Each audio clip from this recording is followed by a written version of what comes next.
आणि आता सिंधुदुर्गातनं एक महत्त्वाची बातमी। आज हवामान खात्यानं सिंधुदुर्गाला पावसाचा ऑरेंज अलर्ट दिलेला आहे। 2 महिन्यात सिंधुदुर्गात तब्बल 88% पाऊस झाला। यंदा 2 महिन्यातच दमदार पाऊस झाला। कोकणात 106% पावसाचा अंदाज वर्तवण्यात येतोय। गेल्या वर्षीच्या तुलनेत यंदा तब्बल 372 मिलीमीटर सरासरी पाऊस जास्त झालाय।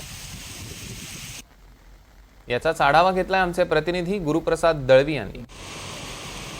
सिंधुदुर्ग जिल्ह्यामध्ये गेले 2-3 दिवस धुवाधार असा पाऊस पडत आहेत। एकंदरीत नदी नाले बघितले तर तुडुंब भरलेले आपल्याला पाहायला मिळत आहेत। सिंधुदुर्ग जिल्ह्यात धुवाधार पाऊस झाला असून 2 महिन्यात तब्बल 88% पाऊस झाला आहे।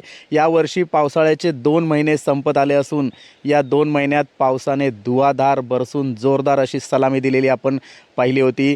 तर यावर्षी 106% पाऊस होईल अशी हवामान खात्याने केलेली आनंद वार्ता सध्या तरी सत्यात उतरत असल्याचे पावसाच्या आकडेवारून दिसून येत आहे।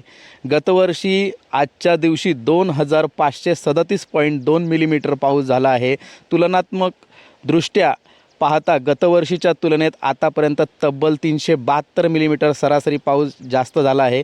वार्षिक सरासरीचा आढावा घेतला तर चालू वर्षी 88% पाऊस झाला असून गतवर्षी 75% पाऊस झाला होता। जिल्ह्यात पडलेला पाऊस हा समाधानकारक असला तरी सर्वसामान्य जनतेसाठी हानिकारकच ठरला आहे।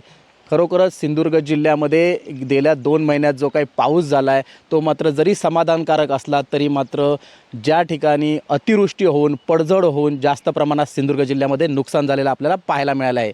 गुरुप्रसाद दळवी, NDTV मराठी, सिंधुदुर्ग।